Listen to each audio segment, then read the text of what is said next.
तीन महामंत्र। ॐ त्वमेव साक्षात् श्री महालक्ष्मी महासरस्वती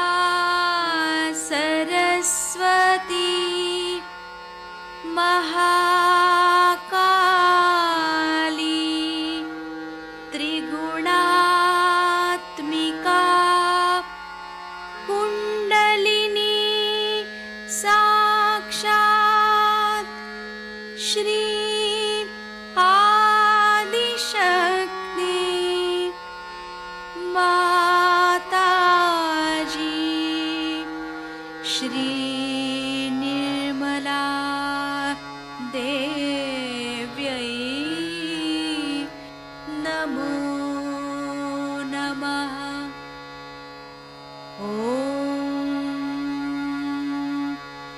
त्वमेव साक्षात् श्री कल्की साक्षात् श्री आदिशक्ति माताजी श्री निर्मला देव्यै नमो नमः। ॐ त्वमेव साक्षात् श्री कल्की साक्षात् श्री सहस्रार स्वामिनी मोक्षप्रदायिनी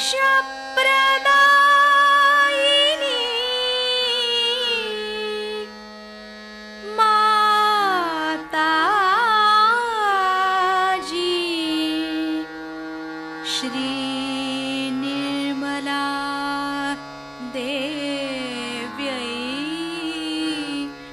नमो नमः। श्री गणेश मंत्र।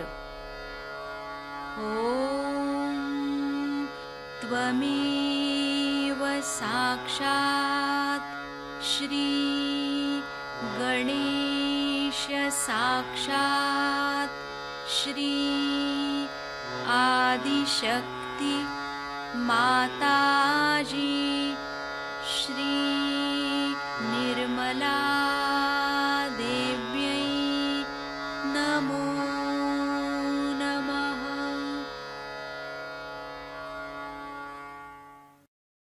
जय श्री माता जी। दोनों हाथ माँ के सामने हृदय में श्री माता जी को नमन करेंगे। श्री माता जी की छवि को अपने सेंटर हृदय पर स्थिर करेंगे। परम पूज्य श्री माता जी, कृपा करके हम सभी के हृदय को अपने रहने के योग्य बनाइए। श्री माता जी, हम सबको क्षमा कर दीजिए, हम सभी अज्ञानी हैं।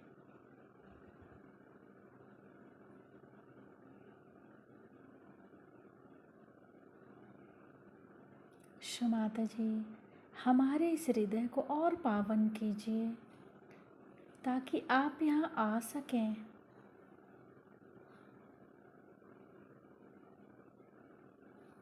माँ की छवि को सेंटर हृदय पे निरंतर देखते हुए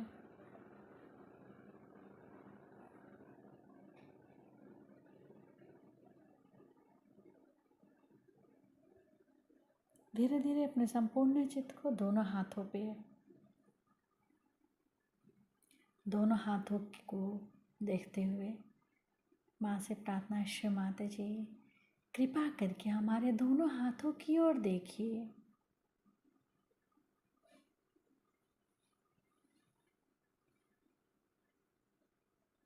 धीरे धीरे अपने संपूर्ण चित्त को सेंटर मूलाधार। सेंटर मूलाधार को अपने चित्त को वहाँ स्थिर करेंगे। शिव माता जी, आप ही तो श्री गौरी और गणेश हैं। कृपा करके हमारे अंदर श्री गणेश जी की निर्भयता दीजिए। शिव माता जी, हमारे अबोधिता और पवित्रता की रक्षा कीजिए।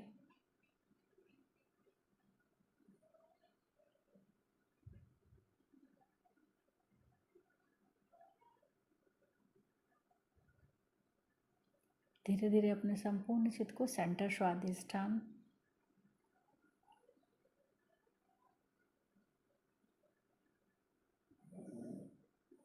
सेंटर नाभि,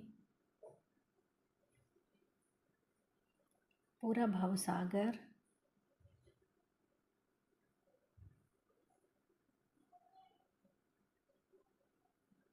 सेंटर हृदय,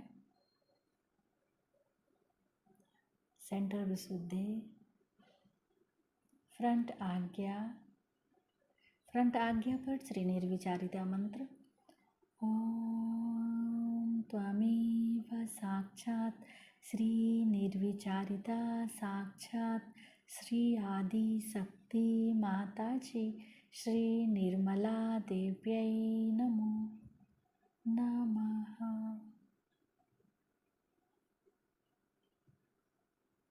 बैक आज्ञा।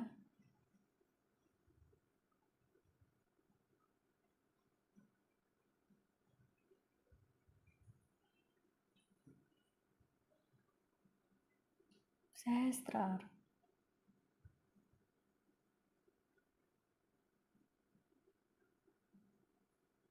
सहस्त्रार पर एक चित्र रहेगा, एक चित्र सेंटर मूलाधार, दोनों जगह एक साथ। सहस्त्रार से सेंटर मूलाधार,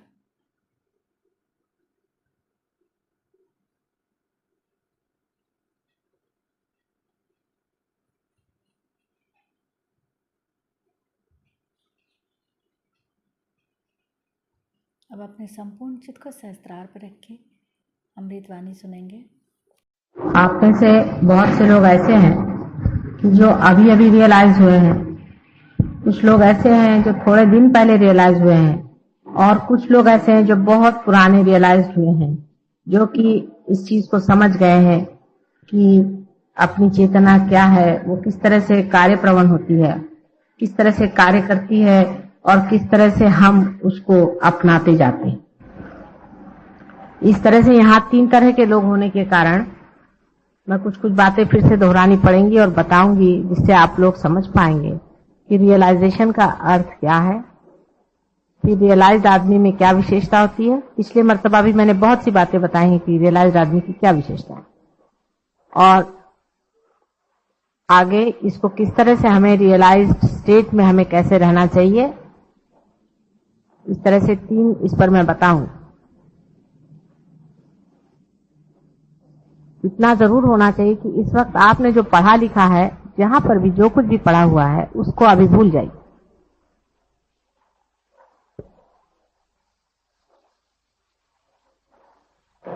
पहले तो प्रश्न यह है कि रियलाइजेशन का अर्थ क्या है।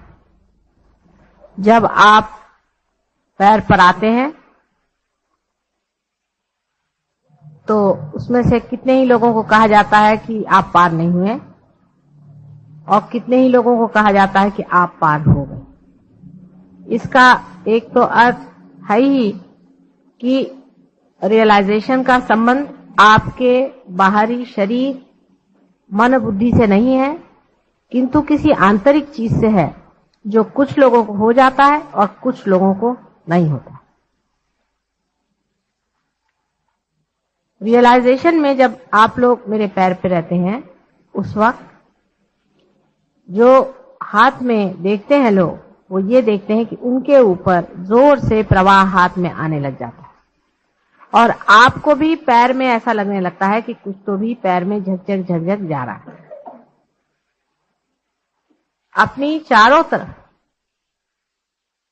मनुष्य के वातावरण के और सारे संसार की चारों तरफ चैतन्य शक्ति खेल रही, अंदर और बाहर।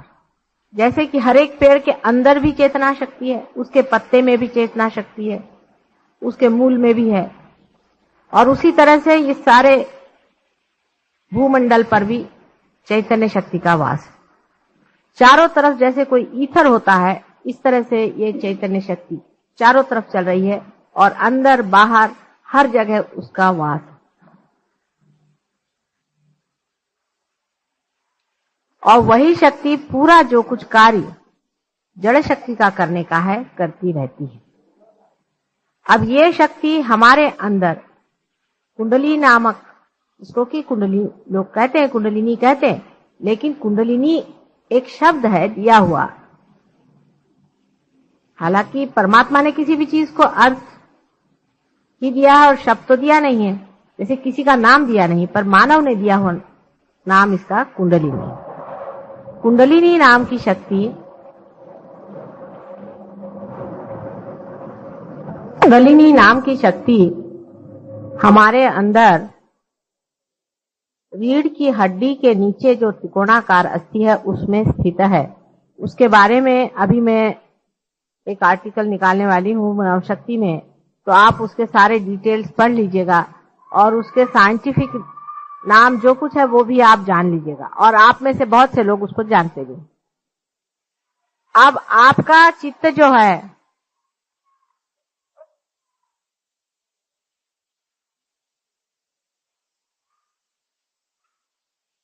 आपका जो चित्त है, जब आप साधारण मानव रहते हैं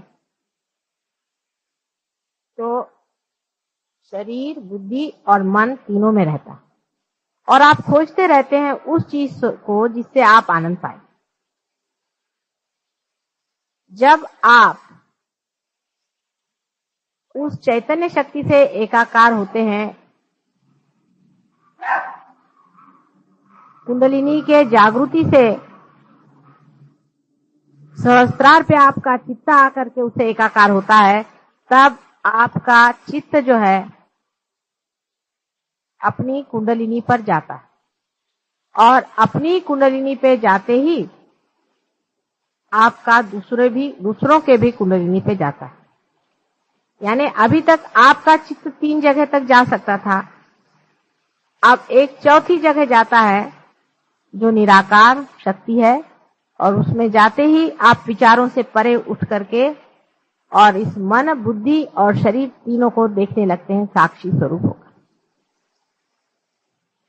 आप जिन लोगों के हाथ में से झंझन झंझन ऐसे चैतन्य की लहरियां बह रही हैं, इन लहरियों को हम लोग इतने सहज में पा गए हैं कि हम जानते नहीं कि कितनी बड़ी चीज हमें मिल गई। पहला तो सबसे बड़ा जो प्रॉब्लम है वो कि इतनी बड़ी चीज इतने सहज में कैसे मिली। जैसे कि एक छोटी सी चीज समझ लीजिए कि मानव का जन्म हम लोग इतने सहज में पा लेते हैं कि हम ये जानते ही नहीं कि मानव जन्म पाना जन्म जन्मांतर की मेहनत के बाद बड़ी मुश्किल से मानव का जन्म होता, और उसका पुनर्जन्म तो बहुत ही जन्म जन्मांतर की मेहनत के बाद और खोज के बाद पुनर्जन्म होता। लेकिन वो इतने सहज में घटित हो रहा है कि उसकी कीमत हम लोग समझ नहीं पाते, और ये भी सोचते हैं कि इतने जल्दी कैसे हो। उसकी वजह ये थी कि आज तक आप सारी खोज बाहर कर रहे थे और चीज आप ही के साथ थी।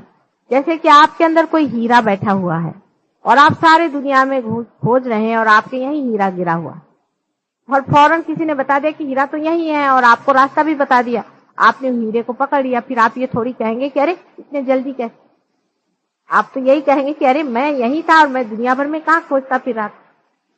ये बात वास्तविक हो रही है। जब हमें सहज योग से ये दशा प्राप्त होती है तो वास्तविक में हमें इसकी प्राप्ति इतनी सहज में होती है कि हम समझ नहीं पाते कि कहां से कहां पहुंच गए। या ये कहिए कि आधुनिक युग में जिस तरह से आप एकदम से चंद्रमा पे पहुंच जाते हैं, पता भी नहीं चलता, आप अगर चंद्रमा में एक क्षण में अगर पहुंच सके, ऐसी कोई व्यवस्था हो जाए तो आप हो सकता है कि आप ऐसे ही महसूस करेंगे कि हम ये कहां पहुंच गए, कैसे हो सकता है चंद्रमा में हम एक क्षण में कैसे। इसी तरह से ये घटना जो है इतनी सहज में होती है, इतने सहज में ये घटना होती है कि आपको ऐसा लगना स्वाभाविक। लेकिन कोई बात सहज में हो जाए और चाहे बहुत तकलीफ से हो जाए, याद वो रहती है जो तकलीफ से होती है और समझ में वो होती है जो तकलीफ से होती है। ये मानव का स्वभाव है और मानव उसी में अपने को बड़ा धन्य समझता है जो वो किसी कर्तव्यगारी से पाता है। बाप ने अगर लाखों रुपए की भी उसको स्टेज दे दी तो उसकी वो विशेषता नहीं समझ, पर उसके कमाई से उसने अगर 2 रुपए भी मेहनत से कमाए तो उसको बड़ी भारी चीज समझता है कि मेरी कमाई। ये उसके अहंकार का लक्षण है, ये उसके अहंकार की तृप्ति है। लेकिन सहयोग में तो अहंकार ही जब टूटता है तब फिर अहंकार से कोई चीज पाने की तो बात ही नहीं। इसलिए अहंकार जो है वो अतृप्त रह करके इस तरह की शंकाएं अंदर उठाता है कि ऐसे सहज में क्यों। अब अपने रियलाइजेशन की जो तरीके और जो होता है, जैसे जैसे रीति से वो होता है, ये सब आप में से बहुतों ने देखा।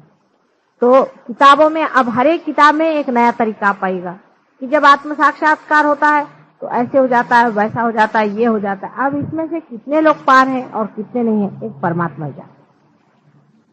लेकिन आप में से जो लोग पार हुए हैं और धीरे धीरे आपने अपनी गति ऊपर की है, आप लोग जानते हैं कि आदमी जब पहले पार होता है तो सिर्फ उसका सहस्त्रार टूटता है और वो एकाकार होता है उस चैतन्य से।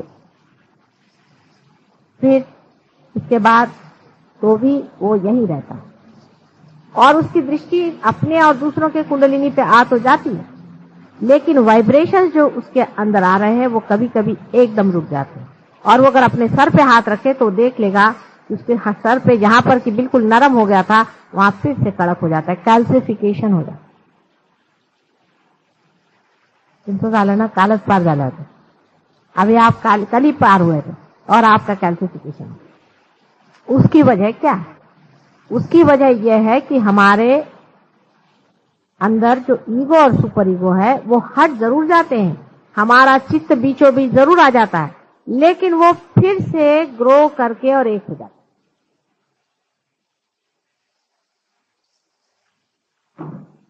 वो फिर से ग्रो करके एक हो जाता है और जब वो ग्रो करके एक हो जाते हैं तो फिर से कैल्सिफिकेशन हो जाता है और प्रवाह बंद हो जाता है। लेकिन आप तो भी कुंडलिनी समझ सकते हैं। वो कैसे कि आप उसके बाद अगर ध्यान में आए और मेरी ओर हाथ करें तो आपको लगेगा कि ये हाथ पकड़ के, अभी पुष्पा ने मुझे आके कहा कि मेरे ये अंगूठा पकड़, ये पार है। क्योंकि वैसे जो लोग आदमी पार नहीं है, जो पार नहीं है, वो अगर मेरे और हाथ करके बैठे तो उनको कुछ भी नहीं लगेगा। लेकिन जो लोग पार हो गए उनको लगेगा कि माता जी देखो ये उंगली मेरी पकड़ गई है। को ऐसा लगेगा कि ये उंगली मेरी पकड़ गई है या ये उंगली मेरी पकड़ गई है, इसमें नहीं आ रहा है, इसमें आ रहा है। उसमें से जो जानकार लोग होंगे वो समझ जाएंगे कि कौन से उंगली का इशारा, कौन से चक्र। अब ये कोई कपोल कल्पित नहीं है, दिमागी जमाखर्च से इस बात का पता नहीं लगा। मैंने तो बताया नहीं, क्योंकि मैं अगर इसको बताती तो सब लोग ये कहते कि माता जी यूं ही उड़ा रहे। मैंने कहा तुम ही देखो। तो जब उन्होंने ऐसे हाथ रखा और जब उनकी ये उंगली जलने लग गई तो मैंने कहा कि अच्छा इनके नाभि चक्र पे तुम हाथ रख के देखो, तो नाभि चक्र चल रहा है। अपने अंदर आंख बंद करके देखो तुम्हारा कौन सा चक्र चल रहा है, तो नाभि चक्र चल रहा है। और जब हाथ तुमने उनके ओर किया तो कौन सी उंगली चल रही? ये उंगली चल रही। इसका मतलब ये उंगली नाभि चक्र का साक्षात, और सबकी यही उंगली पकड़ी जाएगी उस आदमी। तो निर्विवाद ये बात है कि इस पर किताब चाहे कुछ भी लिखे, जिस तरह से जो होता है वैसा ही होता है। अभी कल ज्ञानेश्वर जी को लेकर के एक साहब मुझसे भिड़ रहे थे बहुत ज्यादा। ज्ञानेश्वर जी आज होते तो उनसे हम ही बात कर लेते। वो भी खोज रहे थे तरीका किस तरह से बात समझाने का, लेकिन उनको बन नहीं पड़ा। बहुत छोटी उम्र में उनकी मृत्यु हो गई। ऐसे बहुत से लोगों की अपमृत्यु होने के कारण भी बहुत कुछ गलत फहमियां संसार में फैली, और उन्होंने किताब लिख दी। ये दूसरी गलती कर दी जिस वजह से मैं किताब लिखने से बहुत डरती हूँ। किताब लिखते ही 7 लोग उसको रटना शुरू कर देंगे और उससे भी लोगों पर कंडीशनिंग हो जाए। तो अब इसमें क्या होता है क्या नहीं होता है, वो बिल्कुल आपको ऐसा सोचना चाहिए कि हर मिनट हमें नया एक अनुभव, ये नई चीज है। हम नए आदमी, नया ही है सब कुछ, नए से ही जानना है। हम नए होकर के बैठे। जैसे छोटा बच्चा बचपन से एक एक शब्द सुनता है और उसको रट लेता है, एक एक बात देखता है उसको समझ लेता है। इसी तरह से आप लोग जो इस नए लोक में, इस दिव्य लोक में जो आए हुए हैं, तो उसकी दिव्यता को समझना से इसकी दृष्टि और होनी चाहिए। यह बड़ी विशेषता है कि इसका नाम दिव्य लोक रखा है। मैं जाती थी तो इसका नाम पढ़ के मुझे बड़ा लगता था कि किसी बड़े सोचने वाले आदमी ने नाम रखा हुआ, कितना सुंदर नाम, दिव्य लोक। मुझे क्या पता था कि परमात्मा सारी व्यवस्था यहीं कर देंगे और भाटिया साहब इतनी मेहरबानी कर देंगे हमारे ऊपर। बहुत ही सुंदर जगह है। तो जिस दिव्य लोक में आप उतरे हुए हैं उसकी दिव्यता को जानने के लिए आपको सोच लेना चाहिए कि ये सब नवीन है, नाविन्यपूर्ण है। इसमें सारा ही नवीन अनुभव है। कहीं लिखा हुआ घिसा पिटा जो दूसरों ने अनुभव किया है वो नहीं है। हमें जो अनुभव करने का वो है। इसलिए एकदम नया, नूतन, बालक जैसे होता है ऐसे आप एकदम नए स्वरूप में से उतरिए। पहली चीज जरूरी है कि आप इसमें नवीनतम बातों के और ध्यान दें। सब नवीन है। आज तक ऐसा कहीं भी अनुभव किसी ने किया नहीं।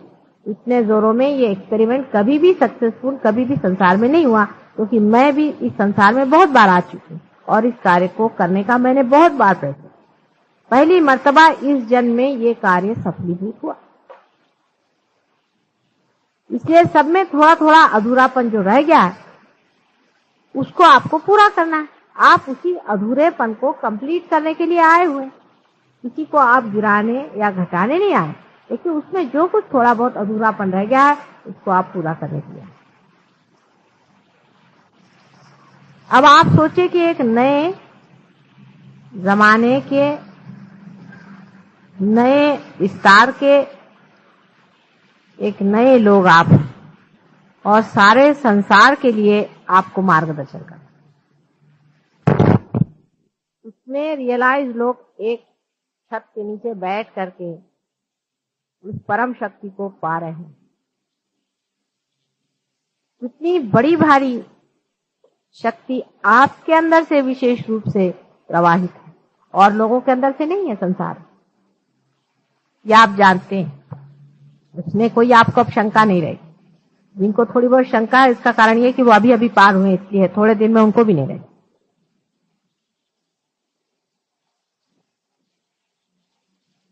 तब ये जरूरी हो जाता है कि आप अपनी विशेषता को समझें। सबसे बड़ी विशेषता आपकी यह है कि आपको एक 4th डायमेंशन आ गया है। कौन सा 4th डायमेंशन आ गया? आ गया। कौन सा 4th डायमेंशन आ गया? जो चैतन्य शक्ति आपके अंदर प्रवाहित है उसमें आप खड़े हुए हैं। अब आप इसमें से उसमें कैसे जा सकते हैं, ये बड़ा महत्व का पॉइंट है, आप समझिए। अब इसमें आप किस तरह से उसमें उतर सकते हैं, उसमें रह सकते हैं, स्थिर हो सकते हैं, ये बड़ा महत्व का पॉइंट। अब आप देखिए अगर अपने चित्त की ओर, तो आप देखेंगे कि इसमें एक तरह का एक्सपेंशन होता है और ये ऐसे अंदर खिंचता भी है। अपने चित्त की ओर देखिए, अपने चित्त की ओर देखिए। ये ऐसा लगता है जैसे कहीं, जैसे किसी चीज पे जाता है और आप चाहे तो उसको हटा सकते। उसका एक्सपेंशन हो रहा है और उसको आप खींच भी सकते हैं। जैसे कि कोई गुब्बारा होता है, या जिसको मराठी में फुगा कहते हैं, उसको आप फुगा दीजिए तो वो ऐसे जाएगा और फिर अंदर ही खींच। इसी तरह से आप अपने चित्त की ओर दृष्टि रखें, आपका चित्त जो है वो किसी भी चीज की ओर जा भी सकता है और वहां से लौट भी आ सकता है। ख्याल करें आप, देखिए हमारा चित्त किसी वस्तु मात्र पे गया, जैसे समझ लीजिए आपका चित्त है कि एक साड़ी पर, अब साड़ी पर गया और आप उससे अपना चित्त खींच सकते हैं। अपना चित्त आप जैसा भी चाहे उसे घटा सकते हैं, बढ़ा सकते हैं और उसको जहां तक चाहे उसको पहुंचा सकते हैं। पर आप पूरे समाये हुए बीच में, जैसे एक समुद्र हो, समुद्र में से पानी बढ़ता हुआ हर एक किनारे पर जाता और फिर खींचा, लेकिन वो बीचों बीच समुद्र का सारा उसका अपना वास्तव्य है। जो वास्तव्य है, जो इजनेस है, जो होना है, वो अंदर है और उसका जो रिएक्शन है वो अवेयरनेस है, चेतना। वो जाती है किसी चीज पे चित्त से और लौट आती। इसी से आप डिटैचमेंट सीखें। किसी चीज से हम कहें आप डिटैच हो जाइए। अभी जैसे यहाँ वो गाड़ी आई, एक छोटी सी बात, उसमें से बदबू आ रही, पहले सबको बदबू आई, ठीक है, आप उस बदबू की ओर अपना चित्त ले जाइए तो बदबू आ रही है और चित्त हटा लीजिए तो बदबू नहीं आ रही। डिटैच करने की शक्ति आपके अंदर आ गई। धीरे धीरे आप अपने चित्त पे प्रैक्टिस करें। आदमी है सब चीजों से, सब सर्वधर्म संपन्न से बैठा हुआ, उसके बीच में बैठा, सब चीजों की ओर देख रहा है, ये क्या है, ये क्या है, ये क्या है, ये भी है, ये भी है, लोग कहते हैं सब मेरा है। उसके ओर अपना चित्त डालिए और जैसे उसके ओर आप चित्त डालेंगे आप जान जाइएगा कि मैं इससे चित्त भी हटा सकता। इसी में आपका चित्त इन्वॉल्व नहीं हो सकता। और अब जो भी आप उसके प्रति जो भी आप प्रेम जोड़ेंगे या कुछ भी करेंगे, वो सिर्फ उसको चक्कर मार कर वापस आ जाएगा, लेकिन लिप्त नहीं होने। इसको समझ लो। पहले आप विचारों से किसी चीज को जब देखते थे तो आप जैसे यहां से कोई चीज चलती है तो वो पूरी की पूरी चलती रहेगी और इसकी परिधि बनी रहेगी, वो अपने अंदर लिखती रहेगी। लेकिन अब यहां से जो छूटेगी गोल घूम करके फिर आपके तरफ आ जाएगी, यहाँ बीच में कुछ भी नहीं होगा, खाली होगा। कहीं वो उसको जकड़ेगा नहीं। ममत्व इस तरह से छूटता है। हर एक शरीर मन बुद्धि का तो छूटता ही है, लेकिन और भी जितने कृत्रिम हमारे अंदर बहुत सारे, हम सिर्फ मानव हैं पहले और आखिर और हमेशा। ये जो सत्य है, ये सत्य भी इसी तरह से छूटता है क्योंकि हमने अपना ममत्व जो है उसको तोड़। और ममत्व तोड़ने का तरीका ध्यान का यही है कि आप अपने चित्त को हर समय उसको बढ़ाएं, उसका मजा देखें। अब बढ़ गया, वहां तक गया और फिर आप उसको वापस ले। यह आपकी विशेष शक्ति आपको रियलाइजेशन के बाद में आई।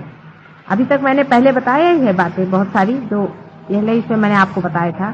उसके अलावा आप इस बात का ख्याल करें, जो डीपर मेडिटेशन में आपको जो करना है वो अपने चित्त वृत्ति का एक्सपेंशन और उसका खिंचाव। अब जब आप खिंचाव और एक्सपेंशन अपना करने लग जाएंगे तो आपको आश्चर्य होगा कि आपकी गहराई जो है वो बढ़ती है। एक ऐसा सोचिए, गेहूं कर खूब सारा आपने यहाँ फैला दिया, बहुत सारा गेहूं जिस आदमी ने फैला दिया उसका फैलाव ज्यादा होगा। फिर आपने गेहूं इकट्ठा करके उसको ऐसा बड़ा कर, उसकी ऊंचाई बढ़ गई कि नहीं बढ़ गई?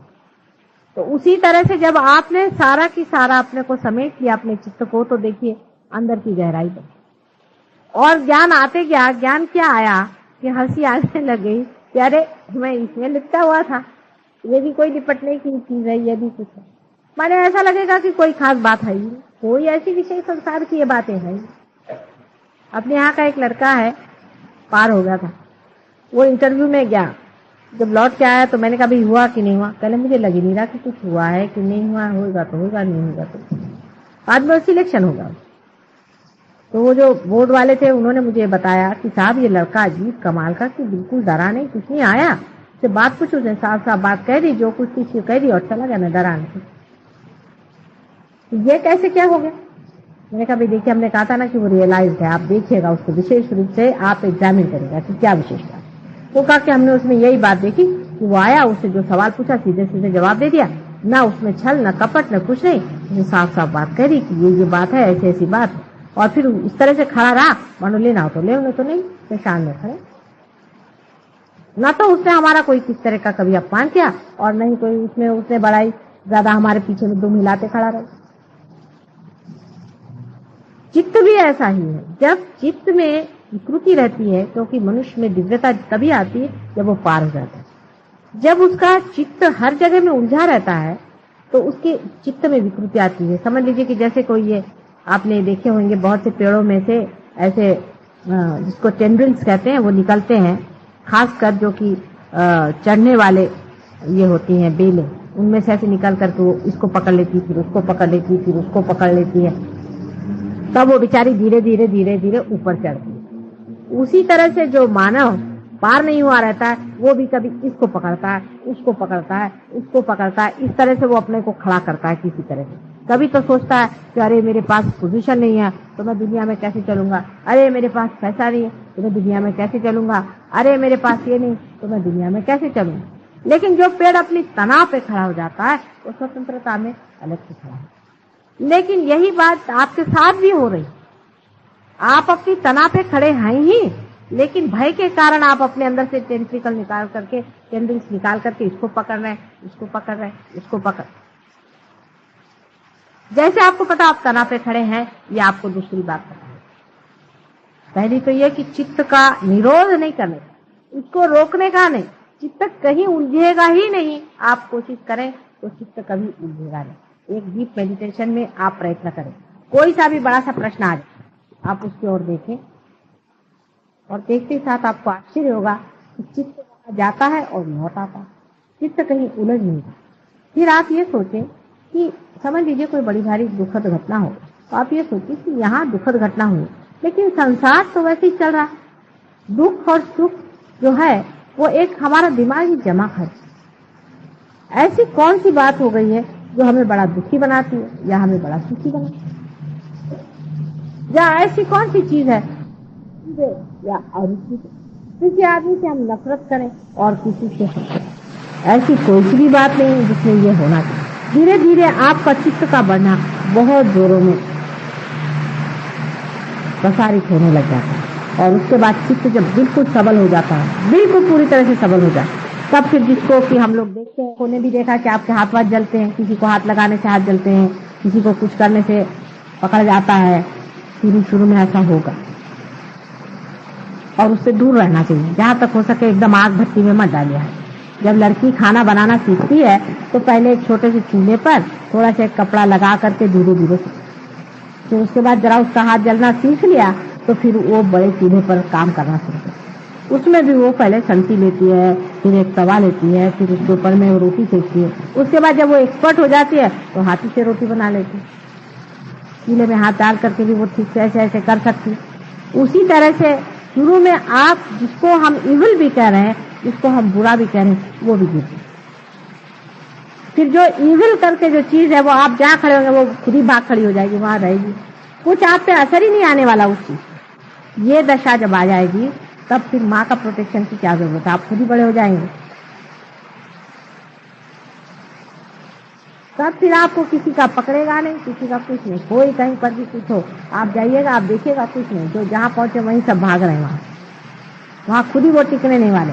इतनी समर्थता जिस दिन आ जाए उस दिन ये प्रश्न हमेशा के लिए टूट जाए। लेकिन जैसा मैंने उसके लिए कहा था कि उसके दो ही तरीके हैं, एक तो अंदर का मेडिटेशन और एक बाहर का देना। अब अपने आप से हाथ से चीज जा रही है। पहले तो कहते हैं कि भाई अच्छा कर्म करो, अच्छा करो बुरा करो, अच्छा और बुरा ये भी मनुष्य का विचार हो जाए।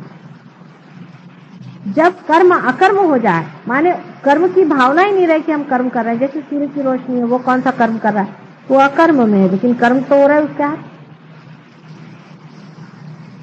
जिस वक्त में पूरी तरह से अकर्मता आ जाए, माने हाथ में से चीज बह रही है और हो रहा है, तो जो कुछ भी अपने अंदर कर्म पहले के इकट्ठे हुए हैं, जिसको कहते हैं कि कर्म फल आपको भोगना पड़ेगा। बहुत से लोग बीमार आते, माता जी हमारे कर्म के फल है, आप क्या ले लीजिएगा, हमने कहा ले लेंगे, कोई चिंता की बात नहीं। गंगा जी में आए तो धुल जाना ही चाहिए सब चीज।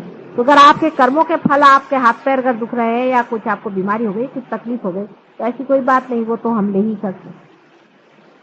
लेकिन आपके कर्म शरीर से उठ करके मन में चलेंगे। अब मन में के कर्म कैसे निकलेंगे? वो तो यहां से भाग खड़े होंगे माता जी की वजह से, चाहे शरीर ठीक हो, लेकिन अब मन के अंदर वो कर्म बैठे हुए हैं। आप पार भी हो गए तो भी अब ये गंदगी निकलेगी कैसे? इसलिए यही कर्म जब आप करते रहेंगे तो अकर्म में ये सब बह जाए, और जितना आप इस जन्म में कर डालेंगे उतना ही कर्म खत्म हो जाएगा।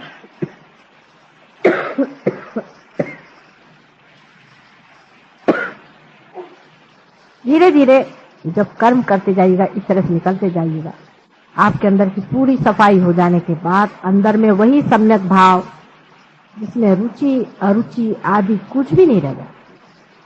आप बैठे हैं, खाने को मिल गया खा लिया, नहीं मिला तो नहीं।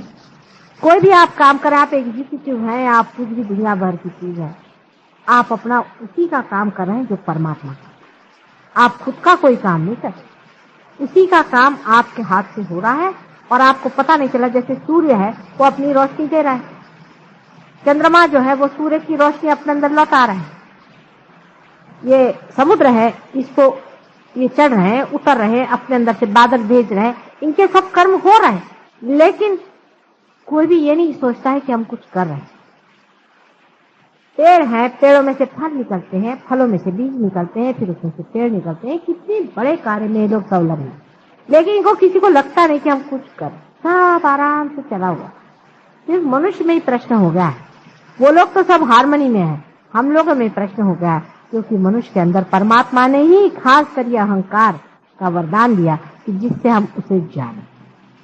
लेकिन अहंकार को मारने से मरता नहीं, ये हम लोगों ने देखा हुआ, इसलिए वो अपने आप जैसा छूट जाए वही तरीका सहयोग का है, वो अपने आप छूट जाता है, वो भी आपने देखा।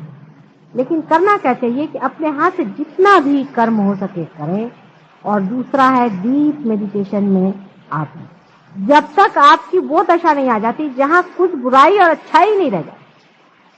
आपने मुझे देखा, मैं कहीं भी जाती हूँ, मुझे ना तो कोई नेगेटिविटी पकड़ती है, ना मुझे कोई भूत पकड़ता है, ना मेरी उंगली पकड़ती, ना हाथ में। हर समय वैसा ही प्रवाह रहता है। अगर आप लोगों को अगर मेरे सर से कुछ गर्मी लगे, इसका मतलब है आप ही के अंदर कुछ न कोई दोष आ गया। ये इसका सामने आपके सामने उदाहरण है। मैं भी आप जैसी ही हूँ ना, लेकिन आपके सामने उदाहरण। इसी तरह से जब आप भी हो जाएंगे कि जिसमें ना तो कोई शैतान रह जाएगा, ना कोई बुरा रह जाएगा, जो आपके सामने आएगा वो आपके प्यार में घुलना ही चाहिए, और नहीं घुले तो वो भाग जाए। ऐसी जिस दिन दशा आएगी उस दिन फिर आपको इस प्रोटेक्शन की जरूरत नहीं रहेगी। और प्रोटेक्शन के बहुत सारे तरीके आप ही लोगों ने ढूंढ के निकाले। उसमें से कुछ तरीके जो हैं, आप चाहे तो ये लोग बता सकते हैं आपको, कोई भी यूज करके जो ये लोग इस्तेमाल करते हैं, या आप इनसे पूछ सकते हैं। जैसे फोटो पर लेना, पैर से निकालना, पानी से निकालना, अपने ही को अपना बंधन डालना आदि, नाम डिफरेंट नाम लेना वगैरह वगैरह, बहुत सारे सब कुछ प्रकार हैं।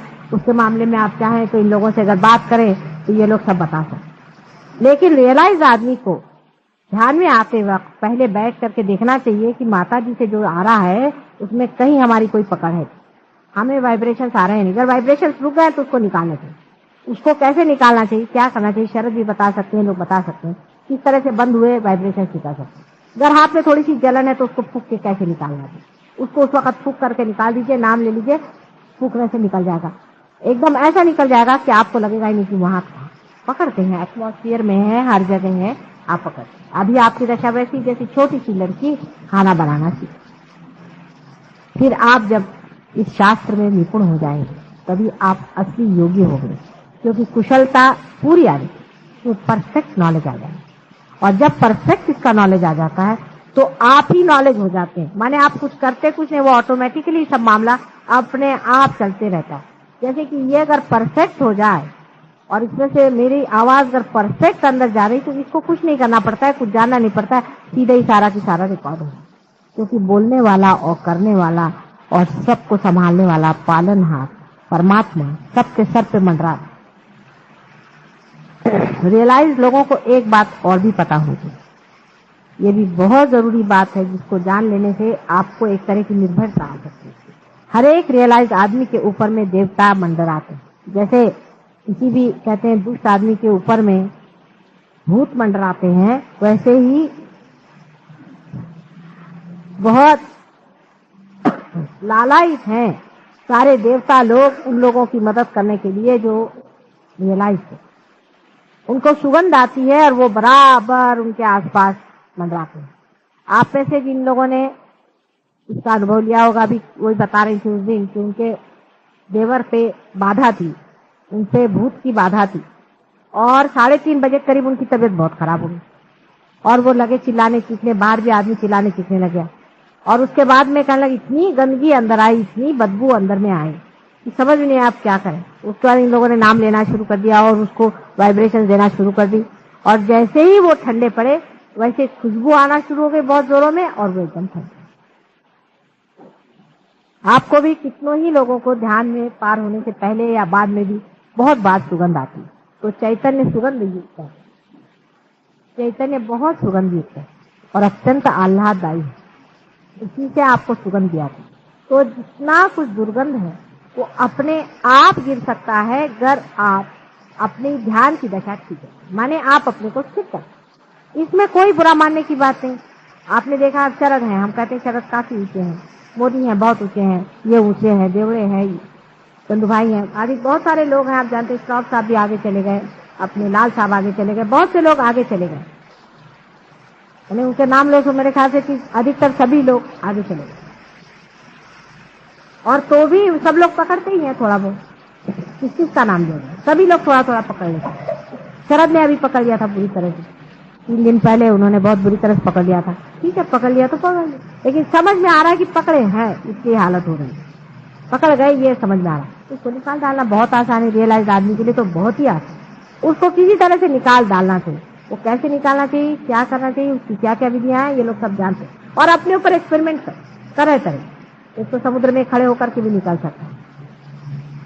बहुत से पहले रियलाइज लोग जाके पानी में बैठ जाते, सच्ची बात, क्योंकि बेचारे इतने परेशान होते थे, उनकी उंगलियां जलने लगती थी। तो यहाँ गगन बावड़ा महाराज है, तो वो जब पार हो गए तो उसके बाद वो पानी में बैठते उनकी उंगलियां जो जल करके छोटी छोटी हो गई उनमें क्यूरेटिव पावर तो आ गए थे, लेकिन उनको ये नहीं मालूम कि उनकी उंगलियां क्यों जल जल के छोटी हो गई। उनकी उंगलियां जल जल के इसलिए छोटी हो गई क्योंकि आप जानते हैं आपके भी हाथ जलते रहते हैं। अब बेचारों को पता ही नहीं था, मुंबई शहर में वो अब आते ही नहीं आते, क्योंकि मुंबई शहर में इतने हाथ जलते उनके हाथ बहुत ज्यादा जलते होंगे। अब उनको पता नहीं था कि किस तरह से इसको ठीक करो, तो बेचारे जाकर के वहां बैठ गए, विशाल गड़ा रहते, हाँ वहां जाके बैठ गए और वो पानी में बैठे रहते हैं। क्योंकि सर अब आपको तो कोई बताने वाला है, कोई जानकार समझाने वाला है कि हाथ जल रहे, कोई हर्ज नहीं, इस तरह से निकाल डालो, अपने हाथ बचे। हमारे देवड़े साहब के हाथ 2-4 लोगों से ऐसे बुरी तरह से जल लेते कि वो तो किसी किसी को देख के बिल्कुल नर्वस हो जाते हैं। माता जी इनसे कल वो दाढ़ी वाले जो आए थे उनको देखते साथ उनके दोनों हाथ आकाश में घूमने लगे। तो आप चीज को सोच लीजिए कि आपको कोई बताने वाला, समझाने वाला है कि रियलाइजेशन के बाद कितनी डेंजरस रास्ता, कोई भी आपको पकड़ सकता है। आप बिल्कुल छोटे से बच्चे हैं, बिल्कुल, और ऐसे छोटे से बच्चे बहुत जरूरी है कि अपनी स्थिति जो है उसको संभाले रखें। हमारा तो आप पर सब पे हाथ है ही हर समय, और हर समय आपका सबका ख्याल बना और अत्यंत प्रेम है सबके, और बड़ा गौरव भी लगता है और बड़ा आनंद भी आता है कि इतने लोग आज मेरे बेटे हैं, बच्चे हैं। बड़ी गौरव की बात है माँ के लिए और पार में। लेकिन जो पाया हुआ है वो छोटी छोटी चीजों पर मत छोड़ो। आप लोगों को सबको इसका अनुभव आया है, कभी आप जादव से पूछे, जादव आपको बताए। अभी पाटिल साहब आए, वो मुझे बता रहे। इधर लेडीज में है, कितनी लोग बता सकते हैं कि कैसे कैसे इनको अनुभव आए, कैसे कैसे ठीक करें। मतलब कोई भी प्रॉब्लम हो उसको तो मैं सॉल्व कर ही सकती, पर थोड़ा थोड़ा आप भी सीखें, आप भी करें, आप भी सीखे, जाने इस चीज से। आप ही डॉक्टर और आप ही दवा, आप ही के हाथ से जाने वाला है, आप ही उसको समझने वाले। तो उसमें थोड़ी सी कहीं चोट वोट लग भी गई तो माँ बैठी हुई ठीक करने के लिए, कोई चिंता की बात नहीं। ऐसे पहले कहाँ थे लोग, क्योंकि बेचारे अब जो ऐसे लोग पार भी हुए हैं वो तो कहते कहाँ से हम पार हो गए, भगवान बचा रहे। ऐसे ऐसे इसीलिए लोग पहले थे कि पार हो जाते थे तो हाथ में चिमटा लेकर बैठते, उनका दोष नहीं था, कोई भी उसको तड़ातड़ मारते थे। कोई अगर जलाने वाला आता था जिसकी तरफ से ऐसी गरम गरम वाफ आती थी तो उसको लेकर चिमटे से मारते थे, तो उनको चिमटे वाला बाबा कहते थे। हमने अपने बचपन में देखे हैं। मैं देख के हैरान हूँ कि जो है उसको चिमटे से मारे, जिसको देखो उसको। मुझे पूरे प्यार से बुला रहे थे, तो मैंने कभी चिमटे उमटे से मार इसके पास कौन जाए। तो उसकी वजह यह है कि इन लोग को बताने वाला और समझाने वाला कोई था ही नहीं। अब आप इतने लोगों की बीमारियां ठीक करते हैं, कैंसर जैसी बीमारियां आपने ठीक की, इस तरह की सब बीमारियां आप ठीक करते हैं, कितनी ही तरह की बाधाओं को आपने हटा दिया है, इतना आपने कार्य किया हुआ है। जरूरी है कि उसने आपको कुछ न कुछ पकड़ेगा ही, लेकिन उसका इलाज, उसका भी दवाखाना है, आपका भी दवाखाना है, और आपको बताने वाला भी बैठा है, और सब बारीकी समझाने वाला बैठा है। तो डरने की ऐसी कोई बात। फिर भी अगर आप डरे तो इसका मतलब है कि आप आगे जाने का इस जन्म में नहीं। ये तो रियलाइज लोगों की बात हुई, लेकिन एक और बात हमको समझना चाहिए। बहुत से संत साधु ऐसे हैं जो मर चुके हैं, लेकिन वो जन्म नहीं ले पा रहे हैं। कोशिश कर रहे हैं बहुत लोग, लेकिन जन्म नहीं ले पाते, क्योंकि उनको वैसा जीव नहीं मिल रहा है या कुछ और प्रश्न है।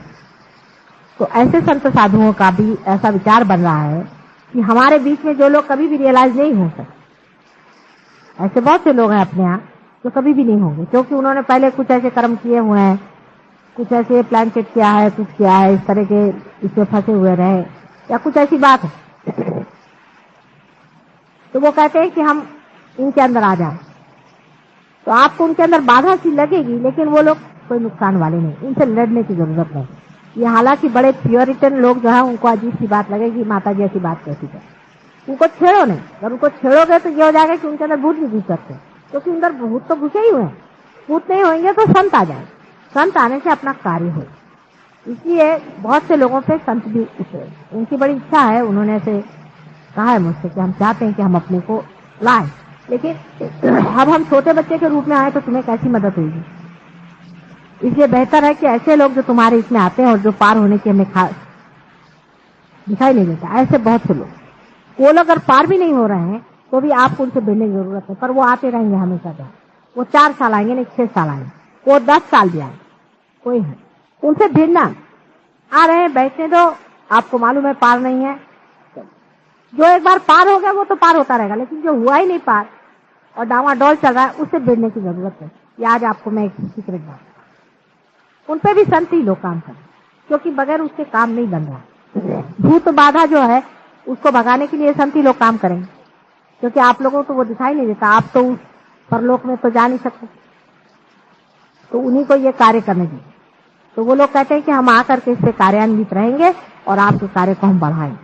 वो आप तो किसी को ठीक नहीं करेंगे, कुछ नहीं करेंगे, पर वो इस तरह का कार्य करेंगे कि वो दूसरों के साथ में, जैसे ऐसे लोग हैं वो ज्यादा भाषा प्रवण होंगे, वो बोलेंगे अच्छे, लोगों को खींच करके लाएंगे, बहुत से और लोगों को लाएंगे जिनको आना। ऐसे हमारे पास में एक साहब थे, उन्होंने हमारे ऊपर आर्टिकल भी लिखा था, पर वो कुछ ज्यादा ही बिचकाए गए तो वो भाग गए, उनको कभी पार नहीं होने वाले। इन पर एक दूसरे आ गए, उन्होंने कहा चलो लिखो इनके ऊपर, तो लिखने लगे हमारे ऊपर। फिर उसके बाद में वो जरा कुछ बेचारे चक्कर में फंस गए कि वहां पर दूसरा ही रंग चल गया, तो वो उसी में फंस। तो ऐसे लोगों को बचाना चाहिए, उनको संतों के साथ रखो, कम से कम सदाचार में रहेंगे, और अपने यहाँ आने से उनके ऊपर कभी भूत बाधा नहीं आएगी, उनको शारीरिक पीड़ा नहीं होगी, उनको मानसिक पीड़ा नहीं होगी, उनकी बुद्धि सरेगी, क्योंकि संत किसी को सताते हैं, इसलिए उनके अंदर संत ही लोग आए। लेकिन जो महंत है वो भी आपके ऊपर मंडरा रहे हैं, वो आपकी मदद कर रहे हैं, वो आपको बहुत सारी बातों से बचाएंगे और आपको संभालेंगे। आपके शारीरिक, मानसिक, बौद्धिक प्रोटेक्शन रहेगा, आपके संसार की जो काम है उसको देखेगा, आपके घर द्वार का जो काम है वो देखेगा, आपके बाल बच्चों को संभालेंगे, ये सब वो लोग करेंगे। लेकिन आप लोग अपने को पूरी तरह से परमात्मा में समझ, बहुत बड़ी आप पे जिम्मेदारी है। आज मैं चाह रही थी कि अगर किसी को कोई प्रश्न हो, कुछ डिस्कशन करना हो तो वो करें। दूसरे श्रॉफ साहब ने मुझे बहुत अच्छे, और आप लोग बागीचे में जैसे गार्डनर होते हैं उस तरह से आपको इस बागीचे को कैसे, आपको इस बागीचे में कैसे रखना है, उसको किस तरह से ठीक लगाना है, कैसे चलाना है, वो सब आपको सोचना। वो आप सोच करके आप उसका बताएं कि कैसे। उन्होंने एक जो बात कही वो ठीक है, वो कह रहे थे कि अगर हम लोगों ने रियलाइजेशन दिया और उसके बाद हमने फॉलो अप नहीं किया तो रियलाइजेशन हो जाए, ये बात है। अगर हम लोगों ने अपने जो रियलाइजेशन की जो देने पर भी उसको अगर हमने फॉलो अप नहीं किया, उनको प्रोटेक्ट नहीं किया, उनको आगे हम बढ़ाते नहीं रहे, उनका हमने ख्याल नहीं किया, तो हो सकता है कि उनका जो रियलाइजेशन है वो खो सकता और फिर बहुत देर बाद जागेगा जब तक उनको परेशानी रहे। इसलिए सबको इसमें समेटे रहना है और सबको हर महीने एक बार तो भी मिलना चाहिए। हर एक रियलाइज आदमी को हर महीने एक बार तो भी मिलना चाहिए। वो ऐसा आप बना लीजिए कि हर महीने में एक बार सबके पास में चिट्ठी जाए, या कोई ऐसा न्यूज़पेपर बना लीजिए कि जिसको सब लोग पढ़ते हो, उसमें एक महीने के लिए वहां पर दिया जाए, जहाँ पैसा न लगे। पैसा आप लोग कहीं भी मत दें और न किसी से आप पैसे के मामले में पढ़िए नहीं। आश्रम भी बनाने के लिए जो गवर्नमेंट जमीन भी देगी, उसमें भी कभी इस तरह से विचार न करें कि अब उसमें आप सब्जी लगाइए, फिर आप सब्जी बेचते रहें। ये सब धंधे करने की कोई जरूरत नहीं। हम लोगों को पैसा नहीं कमाना है। आज आपने पढ़ा होगा कि वो चेयरमैन स्टेट बैंक का क्या हाल हो गया। वो आश्रम में गए, 90 लाख उसको दिया, 20 लाख उसको दिया, वहाँ फर्नीचर बन रहा है। फर्नीचर बनाने का क्या आश्रम में काम करने का होता है? अक्ल लगाइए। आप मेहरबानी से अपने इसमें फर्नीचर बनाकर उसको बेचिएगा नहीं तो कल देखिएगा कि हमारे पीछे लोग फर्नीचर बना रहे हैं। कोई जरूरत नहीं। वहाँ पे आपको मना आया तो आप गार्डनिंग करना, नहीं तो गार्डन रख लेना। ये सब काम करने के लिए बहुत से लोग आप लोग को विशेष काम के लिए आप ध्यान में और चैतन्य पे और दूसरों के दुख दूर करने में, उनको चैतन्य देने में, उनको जागृति देने में, उनको पार कराने में सहूलत है। और पैसा जहाँ तक है दूर रखें। पैसे के मामले में बिल्कुल आप लोग मत कि पैसा और वो पैसे का इंतजाम होना चाहिए और इतना इतना रुपया लो और उसका हिसाब किताब रखो। कोई बात, चैतन्य का और पैसे का हिसाब किताब आपने जोड़ दिया तो आप पकड़ जाएंगे हमेशा। इसलिए पैसा और परमात्मा, इसका बिल्कुल कोई संबंध।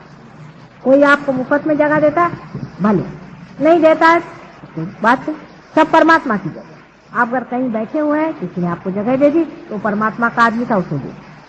नहीं दी भला, जगह से कोई भी मनुष्य परमात्मा नहीं है। आश्रम बहुत से बने हुए हैं, आज आपने को आश्रम नहीं बनाया, इसलिए उधर कोई भी दृष्टि न लगा। मेहरबानी से अपनी दृष्टि उधर न लगाएं कि आश्रम में हम ये करेंगे वो करेंगे और आश्रम में हम बिजनेस करेंगे। मैं ये चीज कभी चलने नहीं दूंगी। और जब मैं देखूंगी कि आप लोग इस धंधे में फंसे तो मेरे बस का आप लोग नहीं, फिर मैं आपको बिल्कुल छोड़। बिजनेस आपको बिल्कुल नहीं करना हाथ, किसी भी तरह। पैसा भी आपको इकट्ठा नहीं करना, किसी भी तरह, कोई सी भी चीज से। एक साहब थे, वो मुझसे कहने लगे कि मैं आपको फोटो बेचूंगा, फिर उनका मैं उसके आश्रम को पैसे दूँ। मैंने कहा कौन सा आश्रम, किसको पैसे दे? किसने कहा ये ऊपर भी आप तुमसे किसने?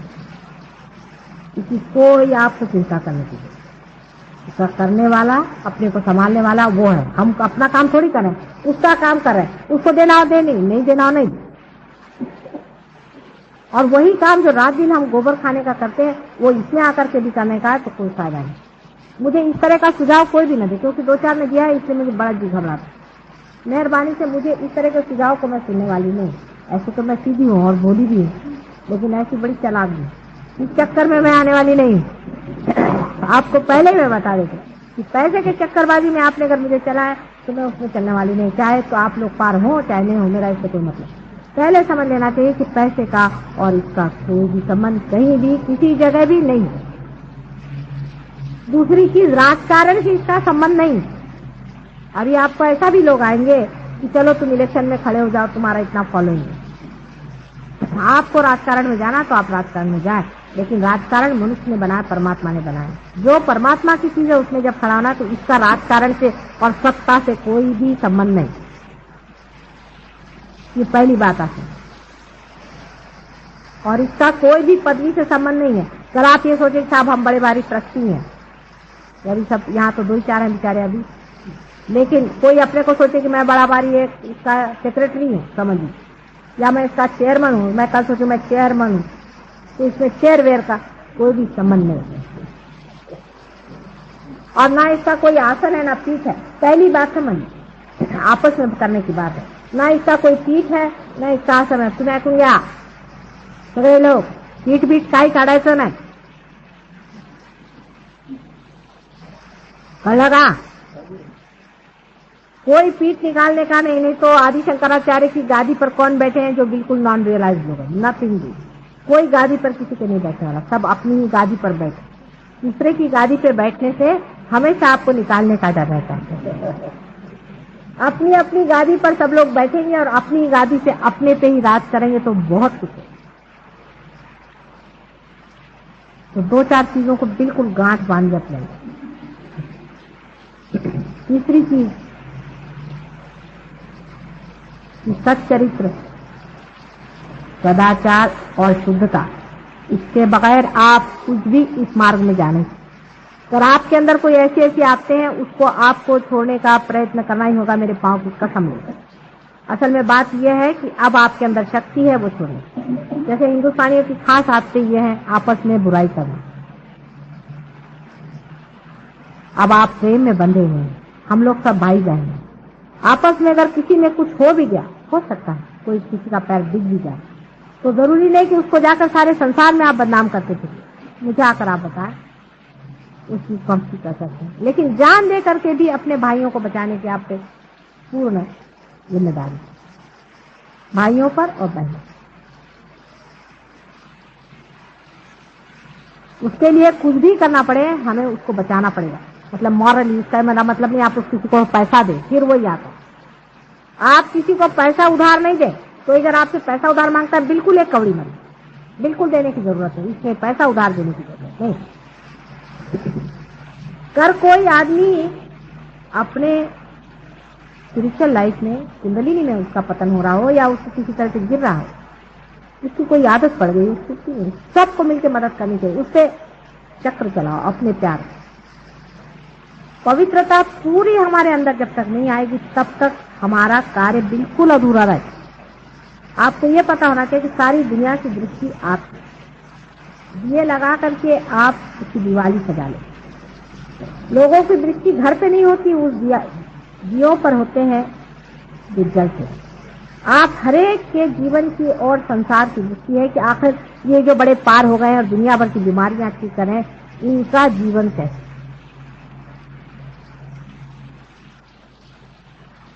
इसकी बुराई कर, उसकी बुराई कर। हालांकि अभी तक तो मैंने ऐसे देखा नहीं, अभी तक तो इतनी बुराई नहीं आई है, लेकिन हो सकता कोई बात हो, हम क्या कर बताएं। सब में ही कमियां हैं, अब भी कोई परफेक्ट तो हुआ नहीं। इसलिए जो कुछ भी जिसमें कमी है, जो कुछ भी है, मुझे आके बताएं, उसका इलाज मैं खुद ही बैठे बिठाए कर दूं। और अपने में जो कमी है वो किसी को कहने में शर्माए नहीं, सब अपने भाई बने। जैसे आप कह देंगे मेरा ये पकड़ा है, वैसे ही वो साफ हो सकता है। अगर आप नहीं कहेंगे तो कौन कहेगा। इसमें कोई बुरा मानने की बात नहीं। आप जानते सबका ही पकड़ता है, सब कोई होता है। आपस में सभी डॉक्टर है, डॉक्टर लोग आपस में फ्री आपस में इलाज करते हैं, इसलिए आपका सबका इलाज फ्री हो सकता है। भाईचारा आना चाहिए और अत्यंत पवित्र जीवन की ओर अपनी दृष्टि रखनी चाहिए। देखिए, तो पवित्रता बहुत जरूरी है, उसके बगैर कार्य इसका बन नहीं सकता। पहले अगर पवित्रता की मैं बात करती ना, तो वही परवर्जन की बात आ जाती कि एक तरह से आप एक चीज छोड़ने जाते तो दूसरी चीज पकड़ लेते, दूसरी चीज छोड़ने जाते तो तीसरी चीज पकड़ लेते। लेकिन रियलाइजेशन के बाद ये प्रॉब्लम नहीं रहेगी। रियलाइजेशन के बाद में जो यहाँ पे छेद कर दिया है ना, उसके कारण हर एक चीज यहाँ से निकल जाएगी। आप एक चीज छोड़ेंगे तो वो यहाँ से निकल जाएगी, छूटेगी यहाँ से, पूरी ही निकल जाएगी। इसलिए वो कहीं और जगह नहीं घुसने वाली। ये जो यहाँ छेद कर दिया है, इसका फायदा है। जो आदत हो उसको विचार मन में ले लें और यहाँ रख करके उसको निकालें। कहाँ पर वो आदत है, आपको वहीं भारीपन लगेगा। नाभि पर, किसी को खाने की आदत है बहुत ज्यादा, अच्छा नहीं लगता बहुत ज्यादा, नाभि पर ध्यान। नाभि आप यूं करेंगे, नाभि से लेकर के उसको धीरे धीरे धीरे धीरे करके निकाल देंगे। सब निकल, सब आपसे यहाँ से निकलेंगी, सब गंदगी यहाँ से निकलेगी, सब। अब उल्टी तरफ से, उल्टा पवन चल रहा है, उल्टी तरफ से चले। अभी देवड़े साहब ने मुझे बताया कि मैं यहाँ से अभी श्वास लेता हूँ। सच्ची बात है, श्वास देखना, सुनना, सूंघना, स्वाद, सब यहाँ से। आखिर सब चेतना ही की वजह से होता है, और जब चेतना यहीं पर आ गई तो सब यहीं से है। हृदय का स्पंदन, सारे शरीर का कार्य यहाँ से प्रमाण है। इसलिए कोई सी भी ऐसी बात जिसको आप निकालना चाहते हैं अपने अंदर से, उसको आप बस दबा करके और यहाँ से निकाल दीजिए, आपसे छूट जाए। सारी आपसे आपकी यहाँ से निकल के छूट जाए, क्योंकि जो छेद हो गया ना, ये बड़ा फायदे का। ये छेद नहीं था, इसलिए इधर से दबाइए तो, जैसे कहते हैं समुद्र को एक तरफ से दबाइए तो दूसरे तरफ निकलता है। लेकिन अगर उसमें अगर एक जगह बना दी जाए तो बह जाएगा। इसे एक तरफ से अगर दबाइएगा दूसरे तरफ से निकलेगा नहीं, वो बाहर निकल आएगा। प्रयत्न लेकिन करें और सोचें, अपनी ओर देखें कि हमारे अंदर क्या अपवित्र चीज है। जैसे हमारी माँ का नाम है, ऐसे ही हमें निर्मल होना है। और हमारे अंदर क्या पवित्र चीज है, दूसरों के अंदर नहीं। फिर यही बात आती है, हाँ अभी मैं देख रही हूँ किसी को लग रहा है कि हाँ उनमें ऐसा उनमें ऐसा। ये नहीं, मेरा मतलब हमारे अंदर क्या, मतलब हम जो है इसके अंदर कौन सा। फिर हमारे मिस आइडेंटिफिकेशन के हैं, मतलब हमने किसी को अपने को समझ लिया है कि हम भाई ईसाई, हम मुसलमान, हम हिंदू, और बस बाकी सब एक मिस आइडेंटिफिकेशन। हम हिंदुस्तानी सबसे अच्छे, बाकी सब बेकार। ये सब मिस आइडेंटिफिकेशन है और सब झूठ, सब कुछ। सिर्फ सच एक ही है कि हम मनुष्य हैं। बिल्कुल उस सच्चाई पे एकदम आ जाए, रियलिटी। पहले चीज आप उस पर आ जाए, तब आपको बाकी की सब चीजें समझ में आ जाएगी कि आप सब कुछ। मिस आइडेंटिफिकेशन अपने जो है उनको देखते रहें पूरी समय, हर समय देखते हैं। अभी हम क्या सोच रहे हैं, अभी ये सोच रहे हैं कि घर जाके हमें अभी खाना बनाना है। अभी यहाँ से कैसे सोच, कुछ लोग ये सोच रहे हैं कि अब ऑफिस से कैसे आए थे, क्या हुआ, अब ऑफिस में कल क्या हुआ। तरह तरह की बातें लोग सोच रहे हैं, मुझे सब मालूम है क्या कहते। निर्विचारिता में मेरा भाषण सुनना चाहिए था, लेकिन ठीक है, इन्हीं विचारों को ले लिया जाए। खाना हमारा बनाने वाला बैठा हुआ है, हम नहीं खाना बनाते। आप एक बार ये सोच के देखिए, जब आपके अंदर ये भी चमत्कार हो गया कि आप बैठे बिठाए निर्विचारता में उतर गए, तो भी चमत्कार देखिए। क्योंकि मैटर भी तो उसी चैतन्य शक्ति से चलती है। उसको भी देखें, खाना बनाने वाला बैठा हुआ है। ऐसे ऐसे आपके प्रश्न जो हैं ऐसे ठीक है। निर्विचारिता में जाते ही आप समझ जाएंगे कि आप शरणागत परमात्मा के हो गए हैं और निर्विचारता में उसकी मदद आपके अंदर आ गई। आपको कुछ और प्रश्न हो तो मुझे आज पूछिए, और आज ध्यान नहीं करेंगे हम, क्योंकि ध्यान का समय पहले हो चुका है, काफी अच्छा सबको ध्यान हो गया। अगले वक्त में ध्यान होगा, उस वक्त कुछ अगर हो सके तो मंत्र वगैरह पूजन वगैरह करा जाए, जिससे कि आपको विशेष रूप से कवर किया जाएगा, जिससे ये कि आप पे फिर कोई आफत है।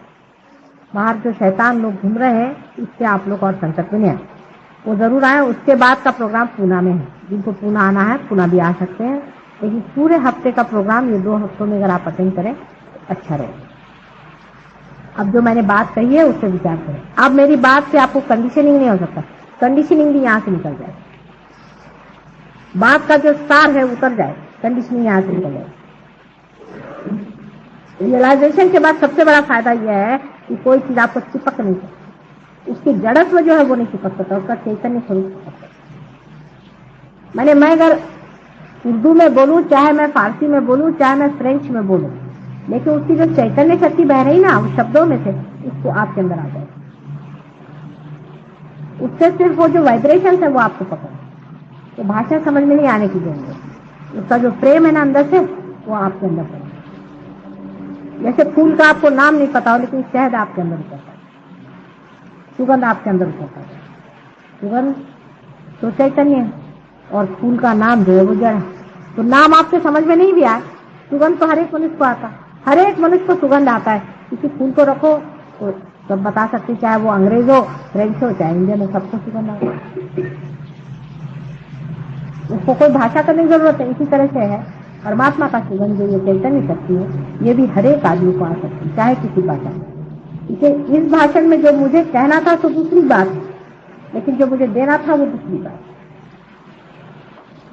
वो अंदर आत्मसात हो गए और उसके साथ जो कुछ अंदर गड़बड़ियां हुई है वो यहाँ से निकाल, अंदर चरवण होगा और उसके कारण जो कुछ भी चक्र घूम करके फेंकना चाहता है उसको फेंक नहीं, अपने हाथ से उसको निकाल। किसी का सर जरा भारी हो गया और निकाल, सर जब भारी होता है एक तो दूसरों का पकड़ता है, उसे अपना भी बचा कुचा निकल आता, निकाल तो कोई बात नहीं, लेफ्ट हैंड से निकाल ले, राइट हैंड मेरे ऊपर। और किसी को सवाल पूछा पूछ